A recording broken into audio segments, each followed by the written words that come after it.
Correct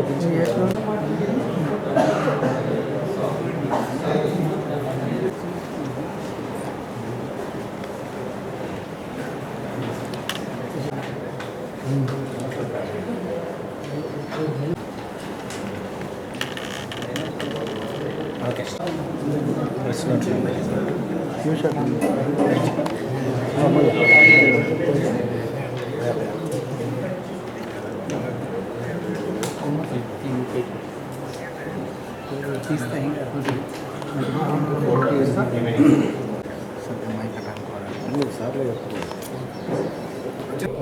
అందరికీ నమస్కారం.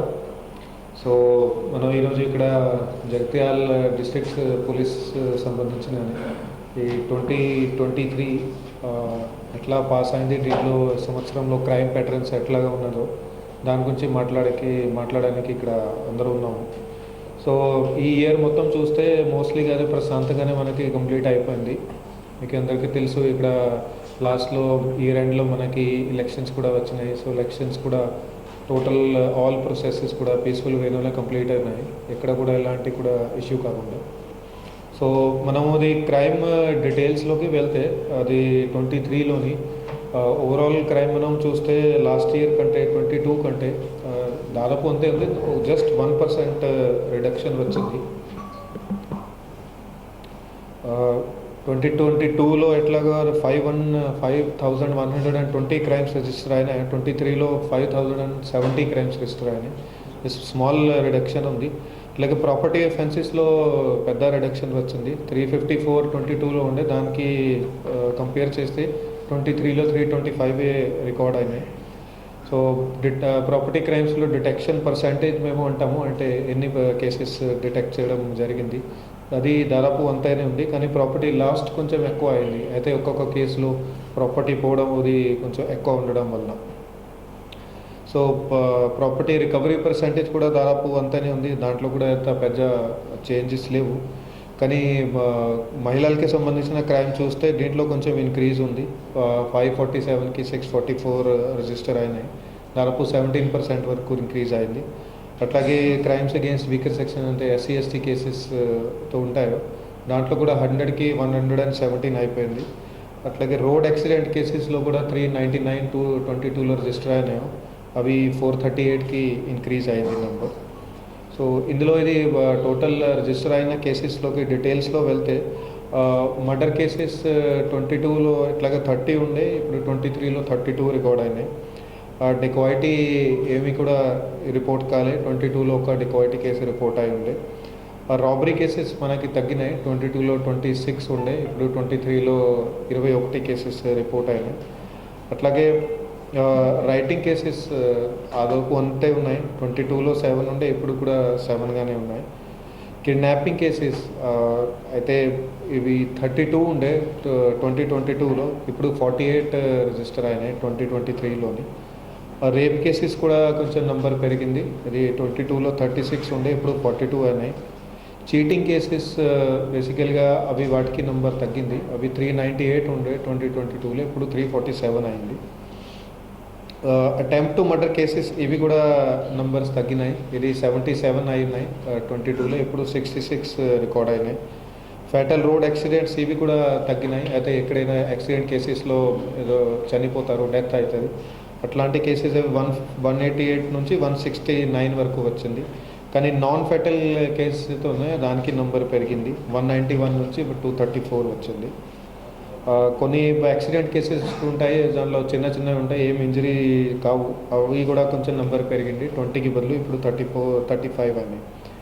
So total అంతా కలిపి చూస్తే దీంతో పాటుగా కొన్ని మనకి CRPC కింద కూడా కేసెస్ నమోదు అవుతాయి. అంతా కలిపి చూస్తే 22లో 4130 ఉండే, దానికి ఇప్పుడు నంబర్ 3842 అయింది. సో ఓవరాల్ ఇందులో 7% రిడక్షన్ ఉంది. ఇది ప్రాపర్టీ క్రైమ్స్లోని రికవరీ మనం చూస్తే 23లోని 113 తులాస్ బంగారం అది రికవరీ చేయడం జరిగింది దొంగలను పట్టుకొని వాళ్ళ తరఫు నుంచి. అట్లాగే 1508 తులాస్ వెండి అది కూడా రికవరీ చేయడం జరిగింది.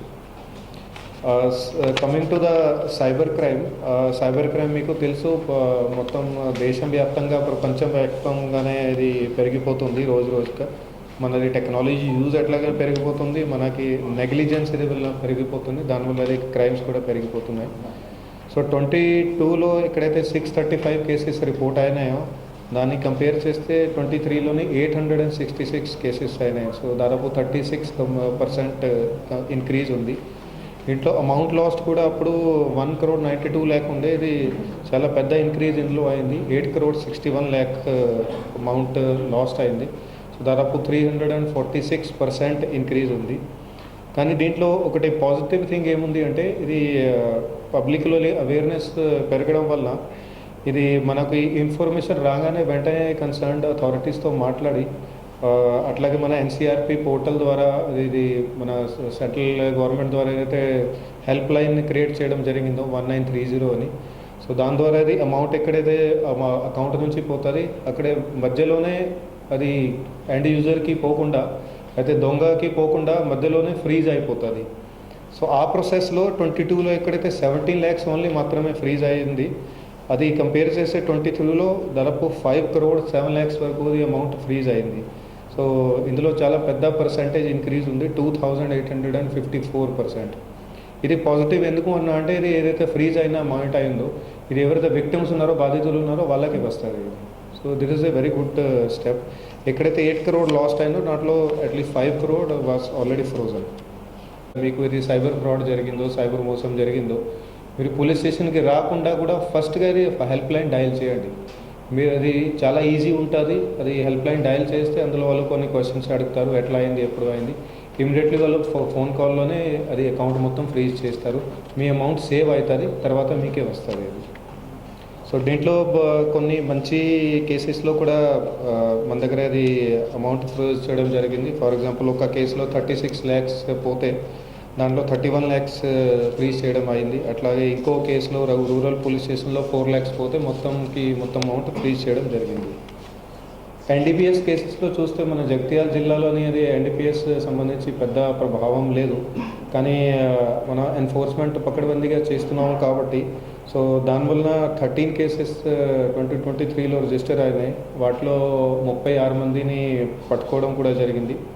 సో ఇవన్నీ కేసెస్లో చూస్తే 91.5 kilo గాంజా అది పట్టుకోవడం జరిగింది. దానికి విలువ మొత్తం 6.89 lakh rupees ఉంది. ఇదే కంపేర్ చేస్తే 22లో 18.4 kilo గాంజా ఉండేది, అట్లాగే విలువ అప్పుడు 64,000 ఉండేది. దీనిలో వచ్చే సంవత్సరంలో కూడా ఎన్డీపీఎస్ మీద బాగా దృష్టి మంచిగానే పెడతాము. సో ఇక్కడ చిన్నవి కూడా డిస్ట్రిబ్యూషన్ జరుగుతుంటే, కన్సంప్షన్ జరుగుతుంటే దాని మీద కూడా యాక్షన్ తీసుకుంటాము. సో పబ్లిక్కి కూడా రిక్వెస్ట్ ఉంది, ఎక్కడైనా మీకు ఇన్ఫర్మేషన్ ఉంది, ఎక్కడైనా అది జరుగుతుంది వెంటనే మాకు ఇన్ఫార్మ్ చేయండి, so that we can take action in that. Traffic రూల్స్లో చూస్తే 2023లో మనకి 5,882 డ్రంక్ డ్రైవ్ కేసెస్ అయినాయి. సో వాటిలో 3,774లో ఆల్రెడీ కన్విక్షన్ కూడా ఇవ్వడం జరిగింది. కన్విక్షన్ అంటే కోర్టు నుంచి ఏదైనా ఫైన్ అమౌంట్ కానీ అదర్వైజ్ కొన్ని సందర్భాల్లో జైలు శిక్ష కూడా ఇవ్వడం జరిగింది. సో ఇవి ఇంకా కూడా మనది డిస్పోజల్స్ నడుస్తున్నాయి, ఇంకా కూడా 5-6 days ఉన్నాయి. ఈ డేస్లో కూడా మిగతా డ్రంక్ డ్రైవ్ కేసెస్ ఉన్నాయి, వాటిలో కూడా అది ఖచ్చితంగా శిక్షలు పడడానికి ట్రై చేస్తాము. వచ్చి కంప్లైంట్ చేయవచ్చు, డయల్ 100కి కాల్ చేయవచ్చు, అదర్వైజ్ మన వాట్సాప్ కంట్రోల్ ఉంది, దానికి కూడా వాళ్ళు కంప్లైంట్ చేయవచ్చు, దాంట్లో యాక్షన్ తీసుకోవడం జరుగుతుంది. అట్లాగే గవర్నమెంట్ది కూడా ముఖ్య ప్రయారిటీ ఉంది. ఇప్పుడు నార్కోటిక్స్ సంబంధించి, గాంజా సంబంధించి, డ్రగ్స్ సంబంధించి దాంట్లో కూడా మనం పకడ్బందీగా ఫుల్గా 100% యాక్షన్ తీసుకుంటాము. మన జిల్లా ప్రస్తుతానికి అలాంటి పెద్ద ఎత్తున ఏం లేదు, ఇక్కడెక్కడ చిన్నవి ఉంటాయి, కానీ అది కూడా 100% కంట్రోల్ చేసుకోవడానికి, అరికట్టడానికి మేము సిద్ధంగా ఉన్నాము. అట్లాగే పబ్లిక్కి కూడా రిక్వెస్ట్ చేస్తూ ఉన్నాము, ఎక్కడైనా మీకు ఏమైనా ఇన్ఫర్మేషన్ ఉంటే, ఎక్కడైనా ఎవరైనా అమ్ముతున్నారు, ట్రాన్స్పోర్ట్ చేస్తారు, దయచేసి మాకు తెలియపరచండి, వెంటనే దాన్ని కంట్రోల్ చేస్తాము. అట్లాగే సైబర్ క్రైమ్ సంబంధించి కూడా మన తరఫు నుంచి, పోలీస్ తరఫు నుంచి, అట్లాగే మీ తరఫు నుంచి, పబ్లిక్ తరఫు నుంచి కూడా చాలా కోఆపరేషన్ అవసరం ఉన్నది. ఎందుకంటే అవేర్నెస్ ఇస్ మోస్ట్ ఇంపార్టెంట్ ఇందులో సైబర్ క్రైమ్లో. ఇప్పుడు ఎవరైనా కాల్ చేస్తారో, ఇది మీకు లాటరీ వచ్చింది, అదర్వైజ్ మీది కార్డ్ ఎక్స్పైర్ అయిపోయింది, అదర్వైజ్ మీకు బ్యాంకులో డేటా అప్డేట్ చేయాలి, అదర్వైజ్ ఇప్పుడు కొత్త ఎంఓస్ కూడా చేస్తున్నాము, దాట్ మేము సిబిఐ నుంచి మాట్లాడుతున్నాము, మేము అక్కడ ఐటీ నుంచి మాట్లాడుతున్నాము, మీ మీద కేసు నడుస్తుంది, సుప్రీంకోర్టులో కేసు నడుస్తుంది, మీరు జైలుకి వెళ్తారు, ఇమీడియట్లీ అమౌంట్ అట్లా పంపండి, అట్లా కొత్త కొత్త వాళ్ళు విధులు కూడా స్టార్ట్ చేస్తున్నారు. ఇంకా ఫ్యూచర్లో ఇంకా వాళ్ళు కొత్త విధులు కూడా స్టార్ట్ చేస్తారు. ఇప్పటివరకు మాకు అట్లాంటి రిపోర్ట్ కానీ అట్లాంటివి కూడా చేస్తారు. సో దీనికి అలర్ట్గా ఉండండి. ఎప్పుడైనా మీకు ఎట్లాంటి ఏదైనా కాల్ వస్తే, ఏదైనా మెసేజ్ వస్తే, ఈమెయిల్ వస్తే ఇమీడియట్లీ కొంచెం డౌట్ పడి you can always approach to the nearest police station. ప్రతి పోలీస్ స్టేషన్లో మనకి సైబర్ క్రైమ్ సంబంధించి కేసెస్ రిజిస్టర్ అవుతాయి. సో అక్కడ ఇమీడియట్లీగా వెళ్ళి అది రిపోర్ట్ చేయండి. ఓకే. అండ్ ఆల్రెడీ నేను 1930 హెల్ప్ లైన్ గురించి చెప్పిన. ఎప్పుడైనా బై ఛాన్స్ మీకు అట్లా జరిగింది, అకౌంట్ నుంచి కొంచెం అమౌంట్ ఏదైతే పోయింది, ఇమీడియట్లీ రిపోర్ట్ చేయండి. సో దట్ ఎంత మీరు తొందరగా చేస్తే అంత అందులో ఛాన్సెస్ ఎక్కువ ఉంటాయి క్రైమ్ని కంట్రోల్ చేసుకోవడానికి, అట్లాగే అమౌంట్ కూడా ఫ్రీజ్ చేసుకోవడానికి. దాన్ని అట్లాగే వీటితో పాటుగా ట్రెడిషనల్ క్రైమ్ అనేది ఏదైతే ఉన్నదో దానికి సంబంధించి కూడా పెట్రోలింగ్ ఇంకా కూడా మన డిస్ట్రిక్ట్లో పకడ్బందీగా చేసుకోవడం. సో దాట్ ఏదైతే ఎక్కడెక్కడ ప్రాపర్టీ క్రైమ్స్ చిన్న చిన్నవి అవుతున్నాయో అవి కూడా టోటల్గా 100% కంట్రోల్ చేసుకోవడానికి మనం సిద్ధంగా ఉన్నాం. పబ్లిక్ తరఫు నుంచి మాకు ఫుల్ కోఆపరేషన్ ఇంతకుముందు కూడా వచ్చింది, ఇప్పుడు ఫ్యూచర్లో కూడా అదే వస్తుంది అనేది టోటల్గా మాకు నమ్మకం ఉంది. అట్లాగే ప్రెస్ మిత్రుల సహయోగంతో కూడా ఇది వచ్చే సంవత్సరంలో కూడా ఇది మంచిగా క్రైమ్ కంట్రోల్డ్ డిస్ట్రిక్ట్ పోలీస్ లాగా పనిచేస్తుందని 100% నమ్మకం ఉంది. మరి మీరందరికీ ఇది కొత్త సంవత్సరం, వచ్చే సంవత్సరం సంబంధించి శుభాకాంక్షలు తెలుపుతూ నేను ముగిస్తాను. Thank you.